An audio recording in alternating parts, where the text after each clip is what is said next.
Hello दोस्तों, दृष्टि IAS के इन फोकस प्रोग्राम में आप सभी का स्वागत है। आज का हमारा टॉपिक खाप सभाओं से संबंधित है। इन सभाओं के बारे में आपने पहले कभी ना कभी सुना होगा।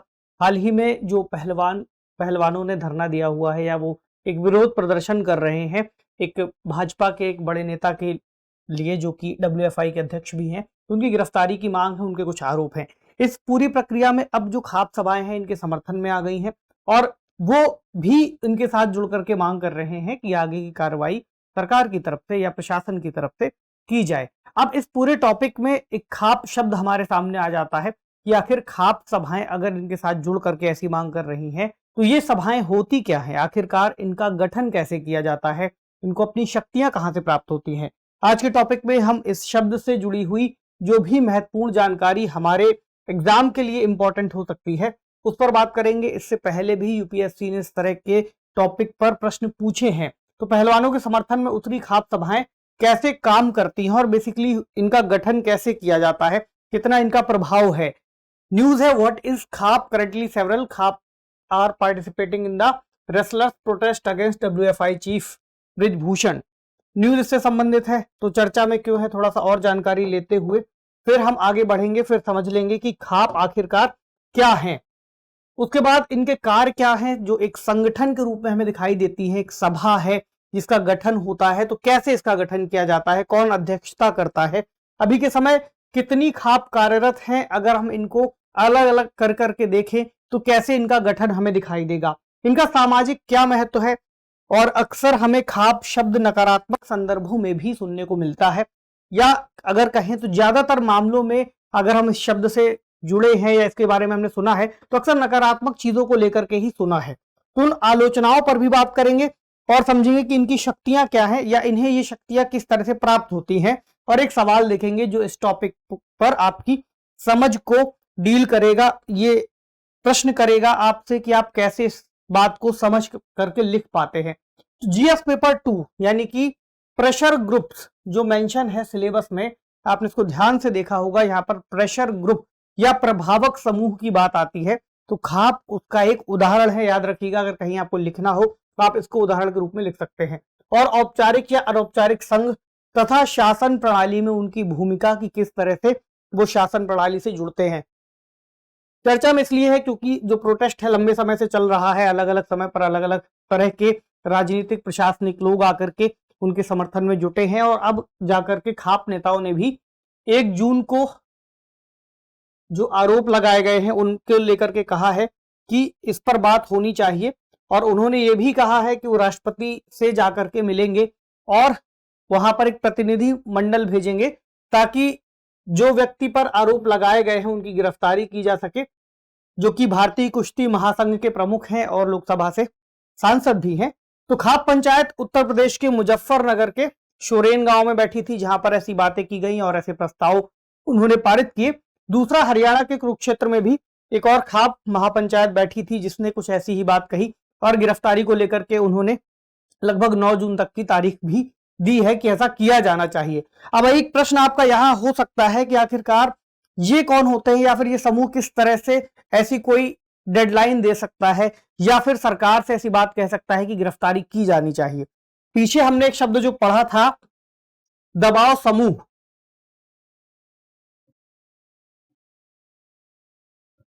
दबाव समूह का अर्थ क्या हुआ कि दबाव बनाने वाला। दबाव किस पर बनाना है? सरकार पर, प्रशासन पर। दबाव क्यों बनाना है? जनता की कोई ऐसी मांग जहां पर प्रशासन ध्यान ना दे रहा हो। जनता के द्वारा चुनी गई सरकार है जो महत्वपूर्ण पदों पर बैठी है, केंद्रीय स्तर पर हो, राज्य के स्तर पर हो या ग्राम सभाओं के स्तर पर हो। चुनाव जनता ने किया है, सवाल जनता कर सकती है, जनता को अधिकार है। लेकिन अगर कभी ऐसा आ जाए कि हमारा लोकतंत्र जो कि जनता से मिलकर के बना हुआ है, लोगों से मिलकर के बना हुआ सिस्टम है, वहां पर अगर जनता की आवाज ना सुनी जा रही हो या कुछ कारणों से उस पर एक्शन उस समय ना लिया जा रहा हो, तब काम करते हैं दबाव समूह। दबाव समूह अलग अलग स्तर पर हो सकते हैं, राजनीतिक संगठन हो सकते हैं, सामाजिक संगठन हो सकते हैं क्षेत्रीय संगठन हो सकते हैं, आप शिक्षा के अंतर्गत कुछ समूहों को देख सकते हैं।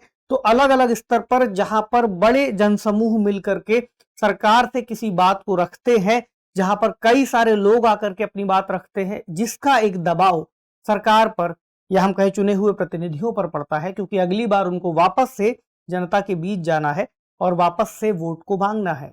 तो इसके लिए बहुत जरूरी है कि वो उनकी बात सुने। यहां पर इनका काम काफी महत्वपूर्ण हो जाता है। जैसा हमने कुछ समय पहले कृषि से जुड़े हुए उन कानूनों को लेकर के देखा था, जहां पर कई सारे किसान नेता जाकर के जुड़े थे, कई सारे खाप के लोग जाकर के जुड़े थे और एक दबाव समूह बना था और उसका सरकार पर अच्छा खासा प्रभाव पड़ा था। अंत में जाकर के उन्होंने उन कानूनों को वापस भी लिया।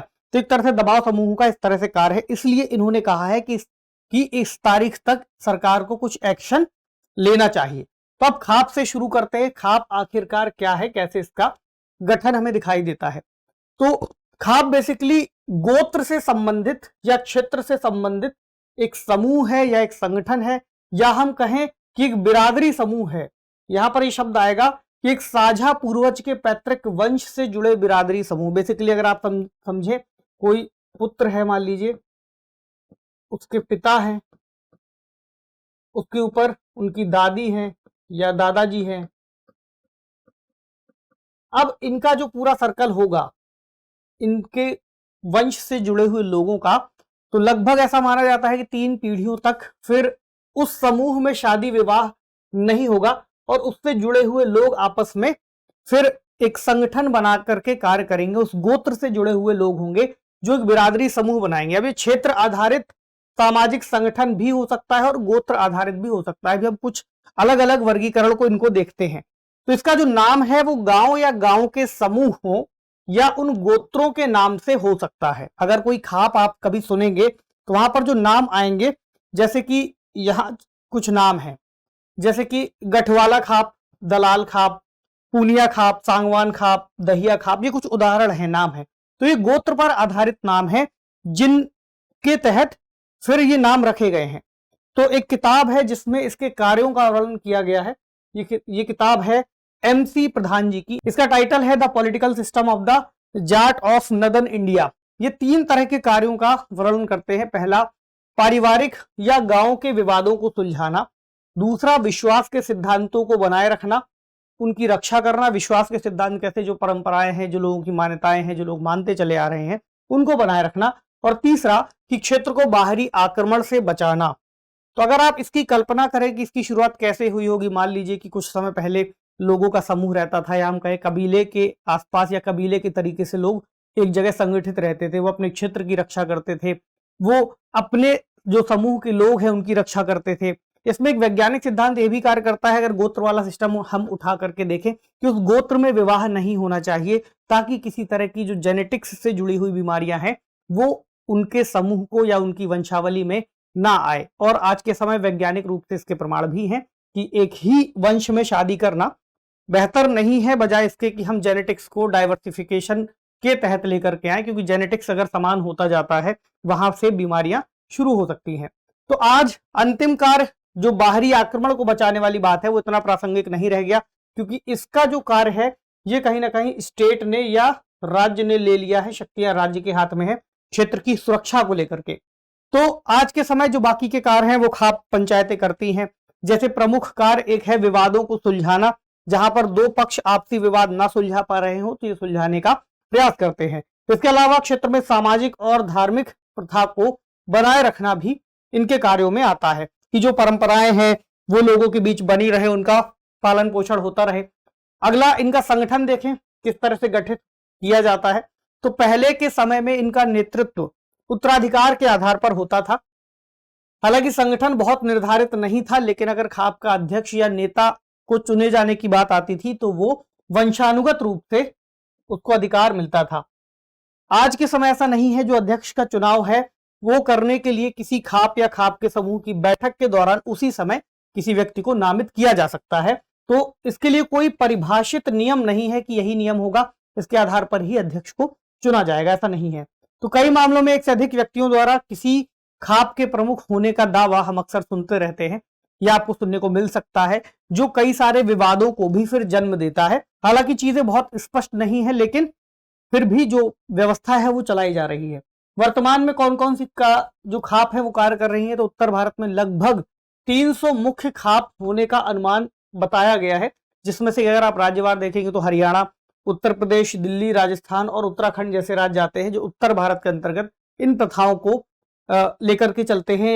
यहाँ पर ये प्रथाएं हैं। तो गोत्र आधारित खाप का भी हमने जिक्र किया था, जैसे गठवाला खाप, जो मलिक खाप भी कहते हैं इसे, दलाल खाप, शोराड़ खाप, बिनैन खाप, जो हिसार में है, ऐसे शेरावत खाप। तो इनके जो अधिकार क्षेत्र हैं वो अक्सर गांव में होते हैं, क्योंकि गांव के अंतर्गत जो बिरादरी समूह है वो मिलकर के ऐसी खाप का निर्माण करते हैं। अगर आप क्षेत्र आधारित देखेंगे तो समूह थोड़ी बड़े हो सकते हैं, जिसमें महम 24 खाप, रोहतक 84 खाप, ततरोल खाप, जैसे सोनीपत 360 खाप। तो ये उस स्थान के आधार पर इनको गठित किया गया है या गांव के आधार पर है। तो इनका प्रभाव अगर आप देखें तो 2 गांव से लेकर कुछ 100 गांवों तक हो सकता है। और जो अधिकांश आज के समय में खाप है वो जाट क्षेत्रों में सक्रिय है। इनमें से गोत्रों से संबंधित कई सारी खाप है, जो उस क्षेत्र में रहने वाले लोगों से संबंधित है। एक बिरादरी की भावना आती है और आपस में जुड़ने का भाव होता है। तो इसमें गुर्जर है, राजपूत है, यहां तक कि मुस्लिम समुदाय में भी जो खाप की व्यवस्था है वो आपको देखने को मिल सकती है। यानी जरूरी नहीं है कि ये किसी एक जाति या किसी एक बिरादरी से ही संबंधित हो। अब इनका सामाजिक महत्व क्या है, तो इनका महत्व ही इनकी भूमिका से आता है। इनके जो कार्य होंगे वो इनके महत्व को बताते हैं। तो उत्तर भारत में कई ग्रामीण हिस्सों में ये मौजूद हैं, जहां पर वैवाहिक समस्याएं हैं, भूमि से जुड़े हुए विवाद हैं और कुछ अन्य पारिवारिक मामले आ सकते हैं। 2 लोगों के बीच में झगड़ा हो गया, वो खाप पंचायत के पास चले गए, उन्होंने झगड़े को सुलझाने के लिए दोनों पक्षों को सुना और एक निर्णय सुना दिया। विवाह से जुड़ी हुई कुछ समस्याएं थी, उन्हें सॉल्व किया। स्थानीय जो सामाजिक विवाद है उन्हें हल किया। लोगों के बीच में झगड़े पहले भी होते रहे हैं, आज भी होते हैं। तो बड़े स्तर पर कोर्ट में जाना, कोर्ट की फीस देना, इतना वो लोग मतलब पढ़े लिखे भी नहीं है, उस हिसाब से यहाँ पर जो छोटी व्यवस्था है उसके तहत काम होता है। तो ग्रामीणों के बीच खापों का जबरदस्त प्रभाव है। इसके अलावा इनके पास कुछ अधिकार भी हैं जो इनको ग्रामीण लोगों की स्वीकृति से ही मिलते हैं, जैसे कि सामाजिक रूप से बहिष्कार कर देना, दंड लगा देना, ठीक, आर्थिक दंड भी हो सकता है, मौद्रिक जुर्माना भी हो सकता है। तो इस तरह के कुछ कार्य इनके द्वारा किए जा सकते हैं। अब आलोचना क्या है अगर व्यवस्था इतनी बेहतर है तो, लेकिन कई सारी आलोचनाएं हैं जो हमें ज्यादा बड़ी होकर के दिखाई देती हैं, क्योंकि अक्सर हम खाप के कामों को वैसे नहीं समझ पाते। जब भी कोई ऐसा कृत्य होता है या खाप का कोई ऐसा निर्णय होता है जो बहुत ही हमारे संविधान से या हमारे कानूनों से इतर दिखाई देता है, पुरानी व्यवस्थाओं को, पुरातन प्रथाओं को स्थापित करने की बात करता है, तब फिर प्रश्न खड़े होते हैं। तो अंतर जाति या अंतर गोत्र या अंतर ग्राम विवाहों के संबंध में इनके द्वारा जब भी विवादास्पद फरमान जारी किए गए हैं वो अक्सर चर्चा में आते हैं। इनकी आलोचना भी ठीक ठाक होती है। कई सारे लोग इन्हें कंगारू कोड भी कहते हैं। जैसे कि अगर 2 अलग अलग जाति के लोगों का विवाह हो गया, वहां पर कई बार इन्होंने ऐसे जो निर्णय है वो दिए हैं। कई बार और ऑनर किलिंग के मामले आते हैं, जहां पर माता पिता अपने ही लड़के या लड़की को मार देते हैं। इस तरह के मामलों में तो भारत के संविधान के बजाय प्रतिगामी सामाजिक प्रथा का जहां पर समर्थन होता हुआ दिखता है, वहां पर विरोध शुरू हो जाता है या आलोचना शुरू हो जाती है।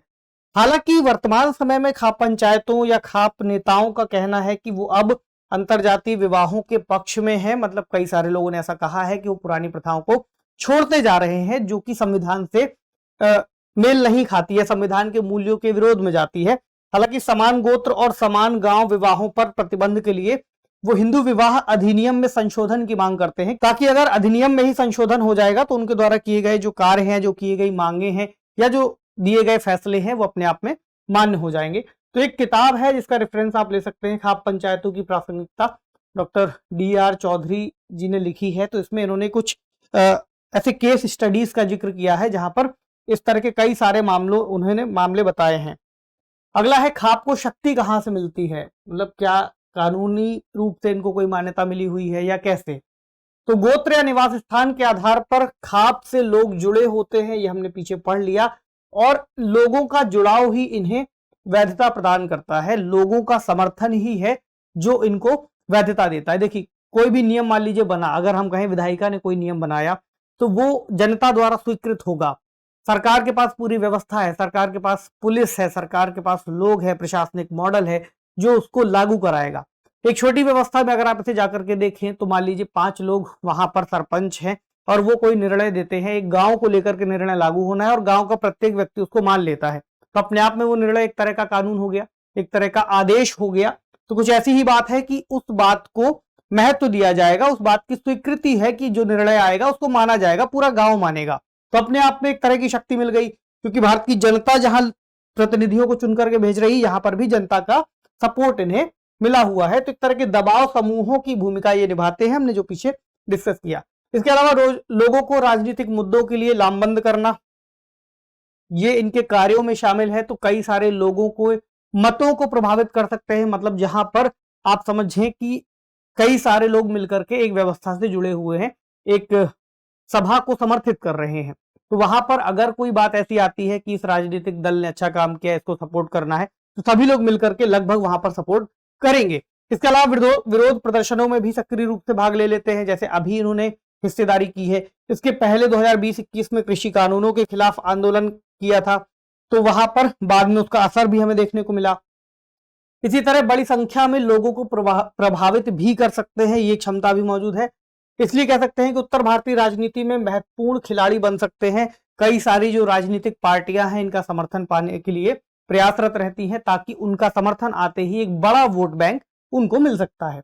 इसके अलावा स्वतंत्र रूप से कुछ खाप नेता ही अपने राजनीतिक करियर में सफल हुए, मतलब ये नहीं कह सकते कि सभी खाप सभाओं के अंतर्गत मौजूद लोग कुछ बहुत बड़े पद पर पहुंच ही जाते हैं, लेकिन कुछ ने अच्छा काम भी किया है और वो निर्दलीय रूप से लोकसभा या विधानसभा के सदस्य भी चुने गए हैं। तो बेसिकली इसका पर्पस ये है कि एक सामाजिक व्यवस्था को बनाए रखा जा सके, गांव के अंतर्गत व्यवस्थाएं संचालित हो सके। लेकिन जहां पर हमें ऐसे मुद्दे दिखाई देते हैं कि इनके द्वारा संवैधानिक मूल्यों का या फिर किसी तरह के किसी कानून का जो किसी समाज के लिए बहुत जरूरी है, उसका उल्लंघन होते हुए दिखता है, तो उन चीजों को अगर छोड़ दिया जाए या उन परिस्थितियों को ये सही तरीके से अपनाएं या सकारात्मक रूप से अपनाएं, तो इनके कार्य भी बेहतर होंगे और एक तरीके का दबाव समूह है जो अपने आप में महत्वपूर्ण होगा, वो किसी भी तरह से हो, जो कि लोकतंत्र को स्वस्थ लोकतंत्र बनाए रखने के लिए बहुत आवश्यक भी है। देखें आज का सवाल क्या कहता है। सवाल है दबाव समूह क्या होते हैं। खाप के हालिया उदाहरणों का जिक्र करते हुए इसकी प्रासंगिकता पर चर्चा कीजिए। 250 शब्दों में आप इस प्रश्न को फ्रेम करने का अभ्यास जरूर कीजिएगा, क्योंकि प्रीलिम्स की परीक्षाएं हो गई हैं। अब जो लोग मेंस लिखने वाले हैं या जिन्हें लग रहा है कि वो कट ऑफ के ऊपर आने वाले हैं, या फिर उनको लग रहा है कि इतने प्रश्न सही हो चुके हैं कि मेंस की संभावनाएं बनेंगी, तो वो निश्चित तौर पर मेंस की तैयारी में जुट जाएं और प्रश्नों को लिखने का अभ्यास करें। आपसे मिलते हैं अगले सेशन में किसी अन्य महत्वपूर्ण विषय के साथ। इस विषय को लेकर के आप किस तरह की राय रखते हैं वो भी कमेंट सेक्शन में लिख सकते हैं। पढ़ते रहिए, ख्याल रखिए, शुक्रिया।